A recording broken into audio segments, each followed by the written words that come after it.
My name's Thomas Reed. I'm 51 years old, and I've lived my whole life in a quiet little town just outside Louisville, Kentucky. Folks here would tell you I'm the kind of man who keeps to himself, steady, dependable, nothing fancy about me. But if you'd seen what I went through with my own family, you'd understand why I can't stay silent anymore. See, when my father passed away, he didn't just leave behind memories. He left behind a piece of our family's soul. 30 acres of good Kentucky land, with rolling fields, a white farmhouse, and a patch of woods where my grandfather used to hunt every fall. That land wasn't just property, it was blood, sweat, and history, and it was meant to be mine. At least, that's what I believe. My Uncle Frank had other ideas. He was my father's younger brother, slicker than all and twice as slippery. Growing up, I always knew Frank was the type who cared more about dollar signs than family.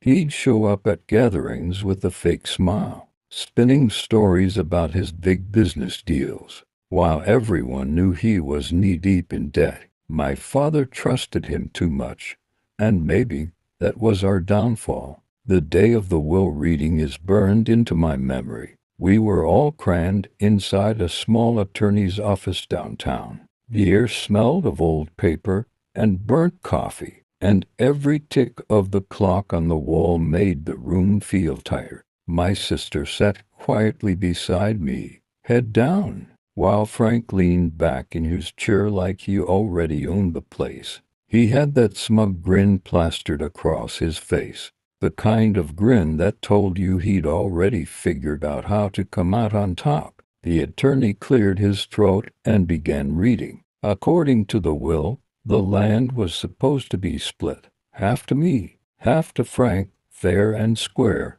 But when the paperwork slid across the desk, I noticed something was off. My share had been tied up in reassessments and legal transfers. I didn't understand. By the time I caught on, Frank had already arranged it so nearly everything, the house, the fields, the woods fell into his hands. When the meeting ended, I confronted him in the hallway. He looked me dead in the eye and said, "Sorry, Tommy. Business is business." Those words cut deeper than any knife. I walked out of that building empty-handed, but with a fire burning inside me. My uncle thought he could outsmart me, take what was mine, and laugh all the way to the bank. What he didn't realize was this: I might be quiet, but I'm not weak, and I don't forget. After that day at the attorney's office, life felt different. I'd wake up every morning in my small rented place on the edge of town, staring out the window at fields that should have been mine. I'd see Frank driving his shiny new truck, bought with money that should have been split between us. And every time I caught that smug grin on his face, the anger in my chest burned hotter. But anger alone doesn't build justice. I knew if I wanted to set things right, I couldn't just stomp my feet and cry foul. Frank was a snake,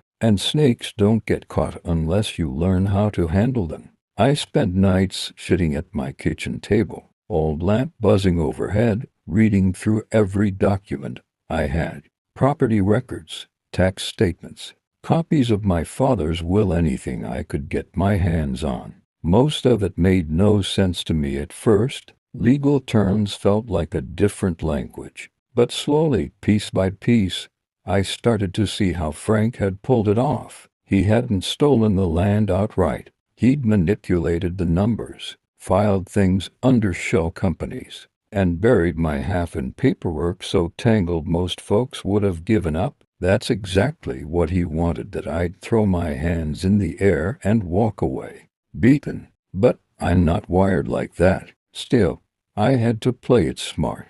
Around town, I kept my head down. If anyone asked, I told them I was moving on.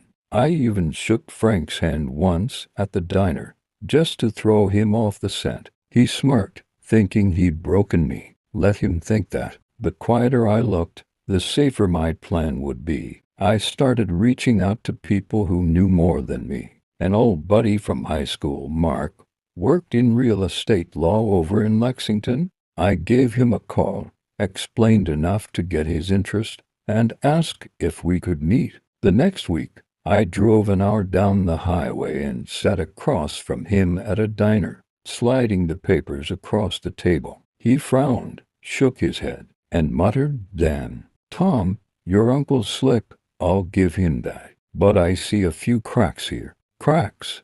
That word stuck with me, because no matter how solid Frank thought his scheme was, every wall has weak spots, and once I found them, I wasn't just going to take back what was mine, I was going to make sure he paid for every ounce of disrespect he'd shown me. I didn't rush. Revenge, I'd learned by then, isn't a sprint, it's a long, quiet burn. First thing I did was make a list of everything that could prove what I'd done over the years. Canceled checks, receipts for repairs, photographs of the house with dates scrawled on the back, old letters where Dad wrote about the property. There were gaps and missing pages, of course, but the pieces I had were enough to start building a picture.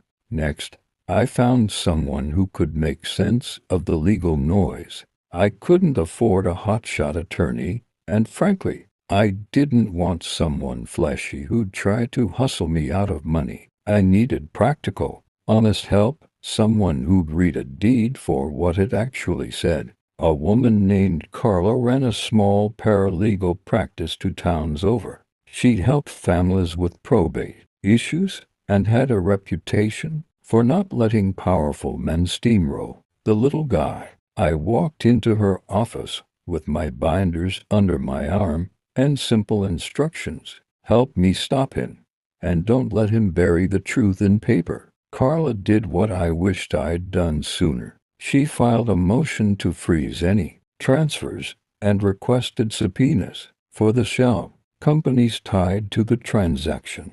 The legal wheels moved slow by design, but when they catch, they can grind a man's plans into dust. We also filed affidavits, neighbors who remembered, Dad insisting the land remain in family hands, a retired county clerk who recalled the original deed, and a few local vendors who had sold materials directly to me for repairs. Each affidavit was a small hammer hitting the same nail. Meanwhile, Frank kept smiling at church and shaking hands at community breakfasts, but the smile was a little tighter, and he started taking private calls on the porch instead of in the open. That was the first real sign he felt pressure. Men who build empires from smoke and mirrors don't like when the fog clears. They squint, they trip. He tried other moves too. He showed up with offers for my mother, gestures meant to look generous, promises of monthly checks if she'd sign a grant of authority, friendly suggestions that keeping things simple was best for everyone. It was transparent. He wanted control, not comfort. Mom is stubborn in her own soft way, but she's not naive. When I sat with her and walked her through what those promises really meant, long contracts with vague clauses, payments contingent on performance she could never guarantee, she pulled back. I held her hand and promised I'd fight. The county clerk's office was a gold mine once you stopped treating it like a dusty vault. Some signatures had been notarized in ways that looked peculiar. Addresses pointed to mailbox companies in another state. Payments routed through an LLC set up the month after Dad's funeral. Those lines on the ledger formed a pattern. Carla and I circled them, highlighted connections, and quietly served subpoenas. Then a subtle shift happened in town. People started asking quiet questions. The hardware store owner, who'd known my grandfather for decades, stopped recommending Frank for property deals and started saying things like, "Funny how paperwork appears for some folks and not others." Little voices turned into whispers, and whispers, in a small place like ours, are louder than you think. I didn't gloat. I kept working the land, mowing the lawn, changing the alter normal, boring work that has the uncanny ability to make people see you as a steward of something real. While Frank paced his broker's calls and polished his shoes, I was in the dirt, showing anyone who watched that I was the one who actually cared for the property. The law started to line up with the truth. It was a slow momentum, but momentum is relentless.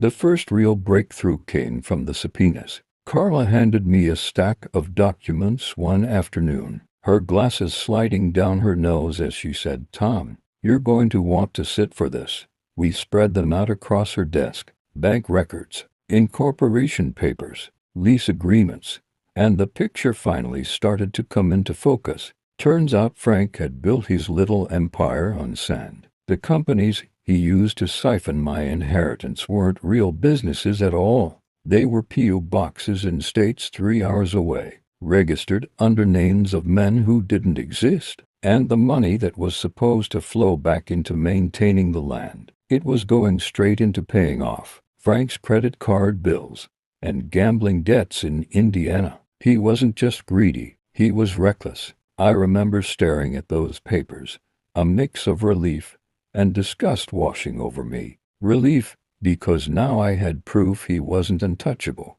Disgust, because he'd gambled away not just my share, but the legacy of our family. My grandfather's sweat, my father's care, my own years of labor, all treated like chips on a casino table. Carla filed motions to present the evidence, but she warned me it wouldn't be quick. He'll fight tooth and nail. "Tom, men like him don't admit guilt until the walls are already falling." She was right. Within a week, Frank had hired a slick attorney from Louisville, the kind with an expensive suit and a voice trained to sound authoritative even when he was spitting lies.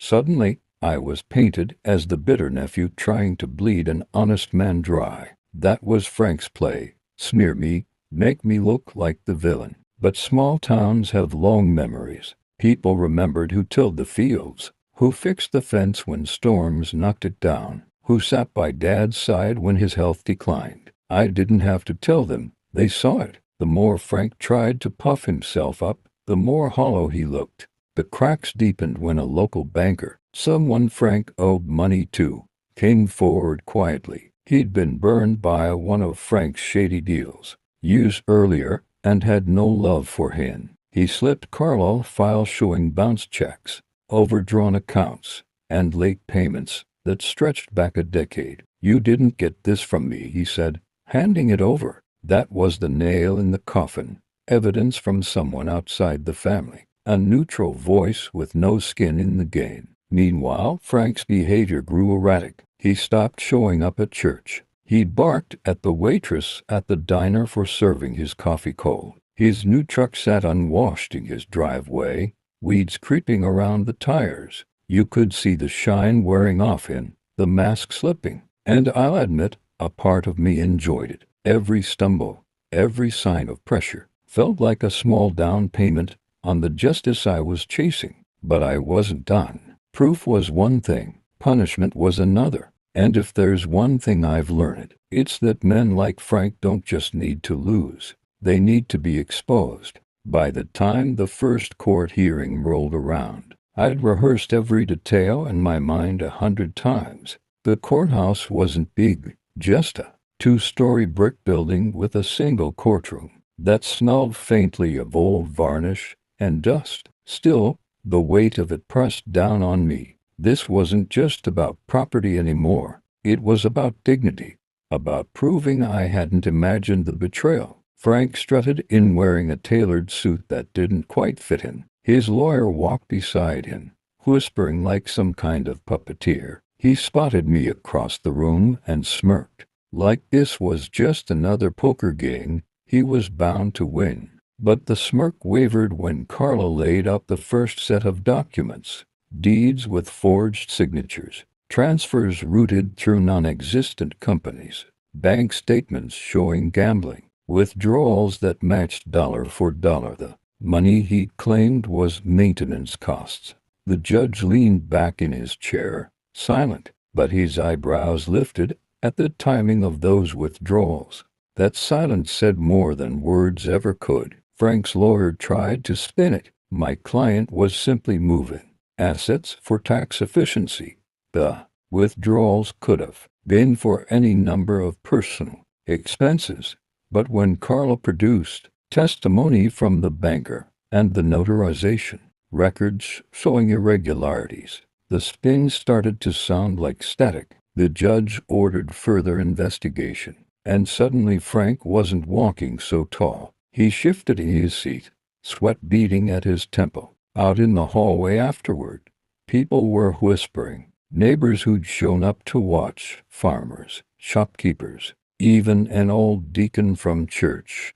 They all looked at Frank differently now. The shine was gone. One woman muttered loud enough for him to hear, "Cheating your own kin? Shameful." His face turned red as a ripe tomato. Back home, I kept my head down like always, mowed the lawn, fixed the fence, sat on the porch in the evenings with a glass of iced tea. But word spread faster than fire and dry grass. Folks avoided doing business with Frank.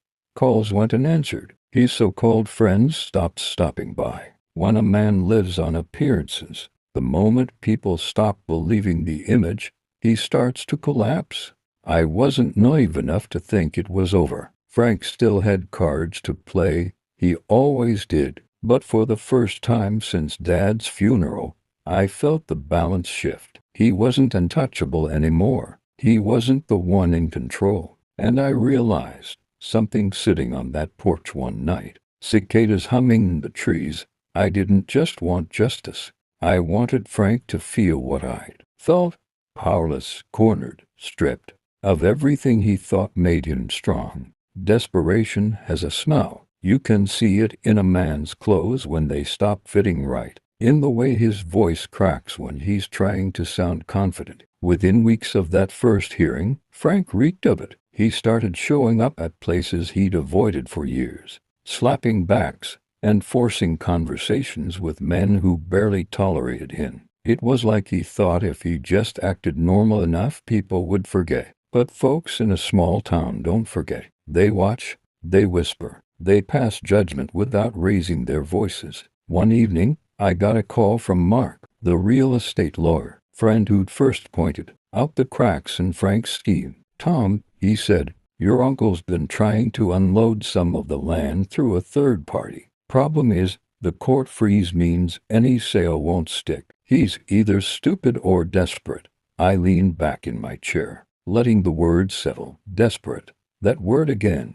It meant he was slipping. Sure enough, a few days later, Frank showed up on my porch. First time he'd been to my house in years. He stood there in a cheap suit with sweat stains under his arms, forcing a grin that didn't reach his eyes. "Tommy," he said, like we were still family, "we don't need to drag this through court. Let's work out something between us." His tone was syrupy, but his eyes darted like a cornered animal. I didn't let him in. I just stood in the doorway, arms crossed. "You had your chance, Frank. You made your choice." His grin flickered, and for a split second, I saw the true fear. He mumbled something about family shouldn't fight, and walked back to his car. His shoulders slumped. That was the moment I knew.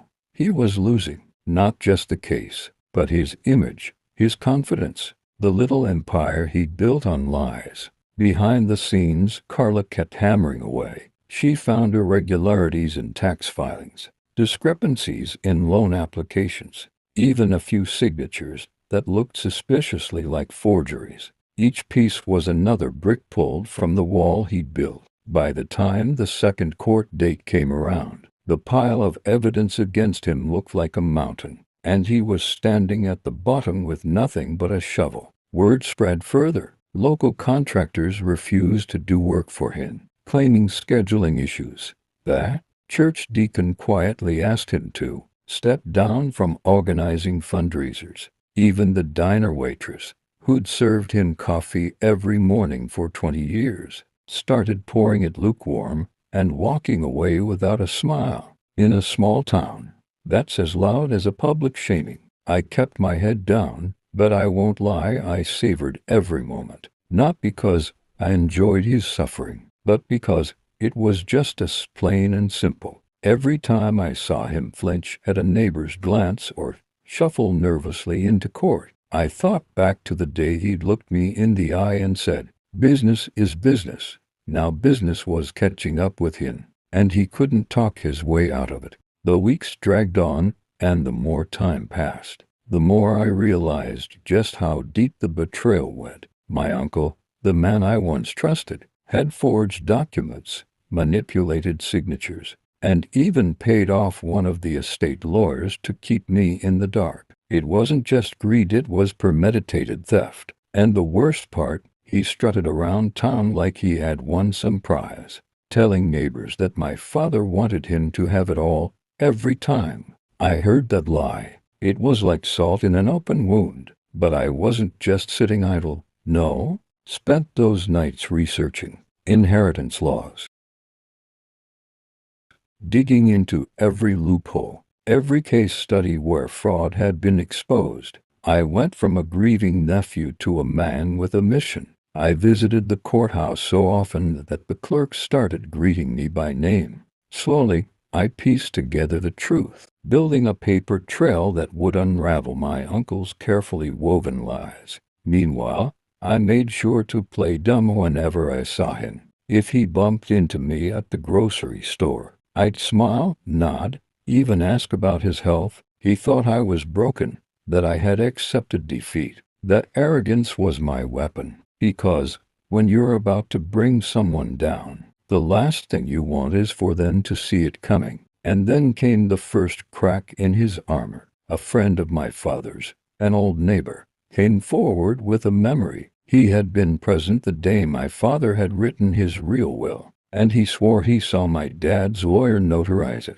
That meant the document my uncle presented couldn't possibly be the same one. Suddenly, I wasn't just chasing shadows, I had a witness. I still remember standing in front of my father's grave after hearing that news. I whispered, "Don't worry, Dad, I'm going to make this right." And for the first time since his death, I felt a fire in my chest, stronger than grief, stronger than pain. It was revenge, and it was long overdue. The subpoenas did their work the way a snare eventually catches a rabbit, quietly, patiently, until there's nowhere left to run. Bank statements arrived that I'd only dreamed of seeing, transfers to accounts tied to shell companies, checks written to unfamiliar names, withdrawals timed right after Uncle Frank signed maintenance invoices. There were also notes from a man who'd once done odd jobs for Frank, saying he'd been paid cash for paperwork filing. The pattern was ugly and undeniable. Carla used every one of those pieces to build a deposition that would make any judge sit up. Witnesses were called. The retired county clerk confirmed notarization irregularities. The hardware store owner vouched that I'd bought lumber and paid with checks that matched the dates I'd claimed. The neighbor who'd seen my father sign the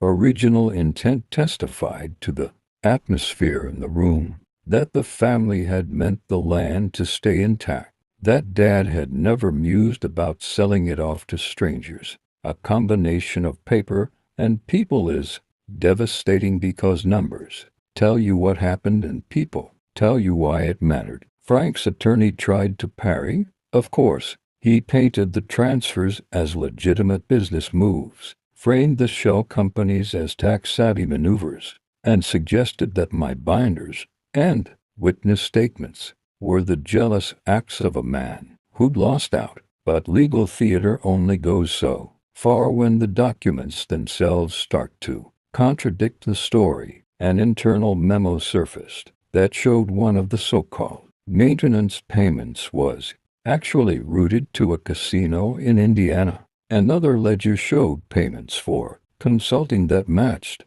dates when Frank was seen at the racetrack. It was almost obscene in its clarity. What really shifted public opinion, though, wasn't just the paperwork. It was testimony from people who trusted Frank for years. The banker who'd been burned handed over loan files showing pattern of default and diversion. A cousin who'd once benefited from Frank's advice came forward ashamed and said he'd been given misleading papers to sign. Those were the kinds of confessions that quieted the room. They turned gossip into testimony. And Frank, he started to fray. He'd always relied on bluster and the warmth of a practiced smile. Now he sat in depositions, sweating, hearing his past contracts read aloud in a voice that made them sound ugly and small. The man who used to charm the Rotary Club struggled to answer simple questions about where his funds had gone. Every evasive sentence, every hesitated answer tightened the legal noose. Carla advised patience. The slow legal trench was exhausting but necessary. We continued filing motions, countering his appeals, forcing discovery, and pressing the judge for clarity. Each time the court ordered a new disclosure, another layer of the steam peeled off. The more evidence accumulated, the less room Frank had to breathe. The turning point came when I managed to get a hold of some of the estate paperwork my uncle had filed. I noticed small details, dates that didn't line up, a notary stamp from a county my father had never even visited, and signatures that looked almost like my dad's, but not quite. My gut told me this wasn't just sloppy filing, this was forgery, and if I could prove it, the entire scheme would collapse. I took those documents straight to a handwriting analyst in Louisville.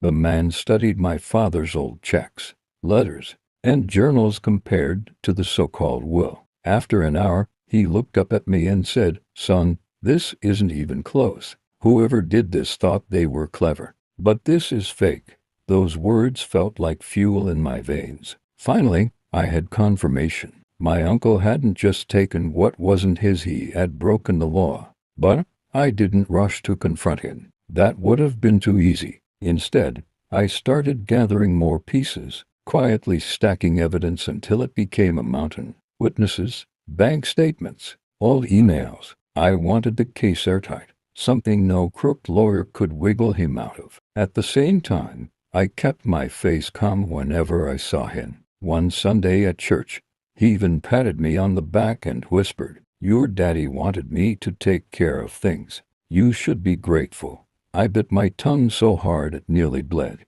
but inside I was laughing, because little did he know, his empire of lies was about to crumble. By the time I was done, I had enough proof to bury him in court. But I didn't just want legal victory. I wanted him humiliated, stripped of the respect he wore like armor. And that part of the plan? That would come later. The day I filed the case at the Jefferson County Courthouse, my hands were shaking not from fear, but from adrenaline. I walked in with a binder full of evidence so thick it barely fit under my arm. The clerk stamped the paperwork, and in that single moment, everything shifted. For months, my uncle had thought he'd won, but now the countdown to his downfall had officially begun. When the notice reached him, I heard from neighbors that he turned red as a brick. He stormed around his porch, shouting that I was ungrateful and money-hungry.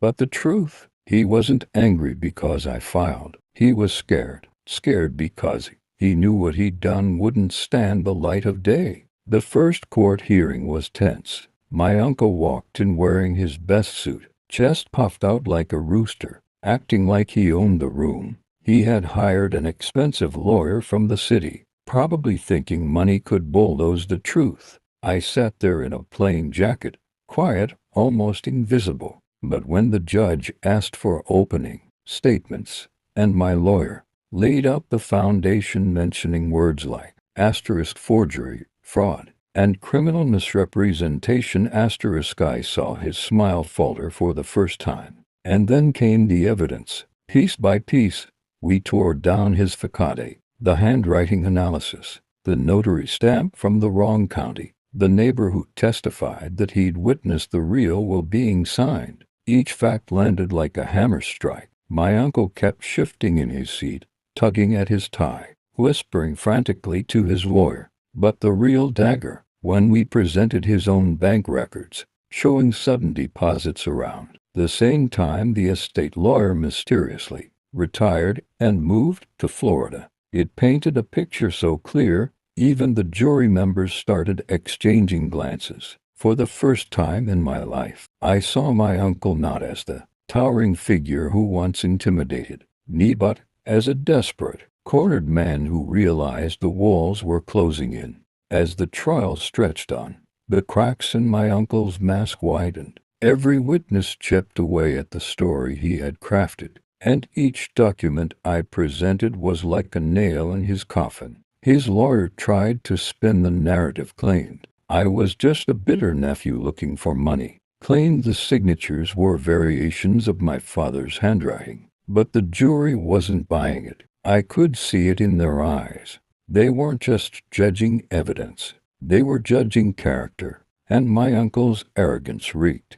Then came the moment that sealed his fate. The handwriting expert took the stand, calm, confident, and with no ties to either side. He explained in painstaking detail how the will had been forged. He even showed enlarged images of the letters, circling the inconsistencies. The tremors where someone tried to mimic my dad's pen strokes, the pressure points that didn't match his natural writing. The room was silent, every word like thunder echoing against my uncle's lies. When the expert concluded with, "This will is a forgery," my uncle's face went pale. He muttered something under his breath, and for the first time, I saw fear, not anger, not pride, but pure fear. Outside the courtroom, whispers spread like wildfire. People who once respected him as a pillar of the community now shook their heads in disgust. Church friends avoided eye contact. Old drinking buddies crossed the street to avoid conversation. His reputation, something he valued even more than money, was starting to rot in real time. I didn't celebrate, though. Not yet, because I knew the final verdict was coming, and I wanted to be there, sitting in the front row. When the hammer dropped, the final day of the trial arrived, and the air in the courtroom felt heavy, like everyone knew something irreversible was about to happen. I sat in the front row, hands clasped, heart steady. My uncle walked in slower than usual, his once proud stride reduced to a shuffle. The shine in his suit didn't matter anymore. Everyone could see the truth beneath it. When the jury filed back into the room, you could have heard a pin drop. They avoided looking at my uncle, their faces set in stone. The foreman stood, cleared his throat, and delivered the words I had been waiting months to hear. Asterisk, we find the will fraudulent. We rule in favor of the plaintiff, Thomas Reed. Asterisk. The gavel came down, sharp and final. Just like that, everything shifted. The property, the inheritance, the home my father built, it was all legally restored to me. But that wasn't the victory that mattered most. What mattered was the look on my uncle's face, that stunned, hollow expression of a man who had lost not only the fight, but the respect of every single person in the room. He tried to speak, stumbling over his words, muttering about lies and misunderstandings, but no one was listening. The judge silenced him with a firm warning. The bailiff guided him back to his seat like a scolded child, and in that instant, he wasn't the powerful uncle who had loomed over me my whole life. He was just another fraud, exposed under the harsh light of truth. When I walked out of that courthouse, people shook my hand. Strangers nodded at me with quiet respect. And my uncle, he was left behind, surrounded by whispers, his legacy reduced to ashes. In the weeks after the verdict, the ripple effect hit harder than I ever imagined. My uncle's world collapsed piece by piece, not because I lifted a finger, but because the truth was finally out in the open. His so-called friends stopped answering his calls. The local hardware store, where he'd run up tabs for years, suddenly demanded payment in full. Even the church pew he once occupied every Sunday sat empty. Nobody wanted to sit next to a man branded a liar and a thief. Word traveled fast in small towns like ours. Folks whispered at the diner, at the gas station, Even in the barber shop, everywhere he went, eyes followed him, not with admiration but with pity and disgust. The man who once carried himself like a king now hunched his shoulders, kept his head low, and spoke in mutters. His arrogance had been replaced with something almost pitiful. But the final nail in his coffin came when his own children turned their backs on him. They didn't show up at family gatherings. They didn't answer his calls. I overheard his daughter once say to a neighbor, "He cheated his own blood. What makes you think he wouldn't cheat us too?" That cut deeper than any court ruling ever could. And me, I didn't gloat. I didn't rub it in. I just lived my life, quietly rebuilding the home my father left behind, piece by piece. But every time I drove past my uncle's house and saw the overgrown yard, the broken blinds, the silence where laughter used to be, I knew justice hadn't just been served in a courtroom. It had seeped into every corner of his life, leaving him with nothing but the bitter taste of his own betrayal. Months passed, and while my life slowly found balance again, my uncle's decline only worsened. He stopped showing up to town meetings, stopped walking the block where he used to wave at neighbors like a man of status. Rumor was he spent most of his days drinking alone in his living room, shades drawn, phone silent. The man who once thrived on attention now hid from the very eyes he used to crave. I'd see him sometimes, usually at the grocery store. He'd shuffle past me with a cart half empty, clothes wrinkled, hair unkempt. Once, he tried to meet my eyes, maybe searching for a trace of pity, maybe even forgiveness. But I gave him nothing, just walked on, because forgiveness is something you give to those who make mistakes. What he did wasn't a mistake, it was a choice. The town never forgot. Even new folks who moved in eventually heard the story. The uncle who forged his own brother's will to steal from his nephew. His name became less of a person and more of a warning. A ghost story parents told their kids about greed and betrayal. And that's when it hit me. Revenge wasn't just about getting back what was stolen. It was about watching him live with the weight of what he'd done, day after day, until it crushed him. I didn't need to raise my voice, didn't need to lift a hand. The truth alone destroyed him, slow and steady, like water eroding stone. One evening, as I sat on the porch of the house my father built, the sun setting over the fields, I felt something I hadn't felt in a long time. Peace.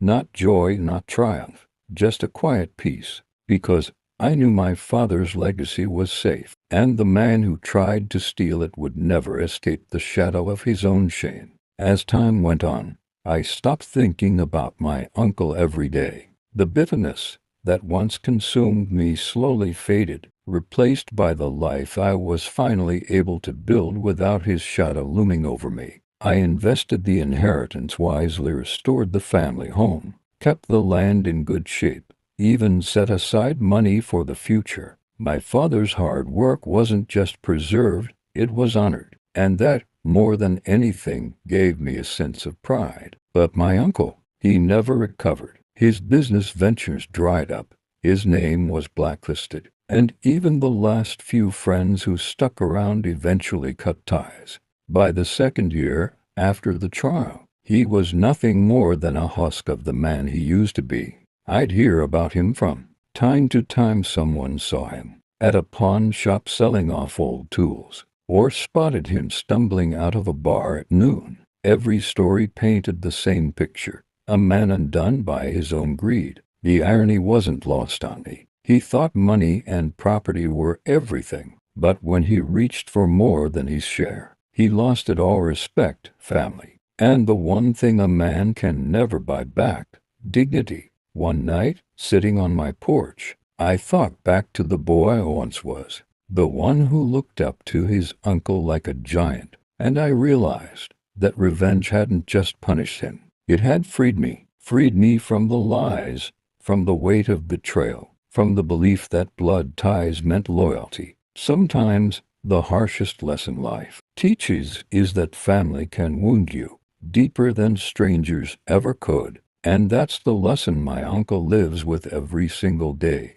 He wanted everything, and in the end, he was left with nothing. It's strange how life has a way of circling back. A few years later, I ran into my uncle again, but not where you'd expect. I was attending a county auction, farm equipment, some old vehicles, even a few foreclosed properties. And there he was, standing in the crowd, not as a bidder, but as the man whose belongings were being sold off piece by piece. His truck, his tools, even the old fishing boat he once bragged about owning, they all went under the hammer to strangers. I stood back silent, watching it unfold. He never looked my way, but I saw the slump in his shoulders, the shame in his eyes as each memory of his former life was stripped from him. It wasn't anger I felt anymore, it was a cold kind of finality. This was the man who once tried to take everything from me, and now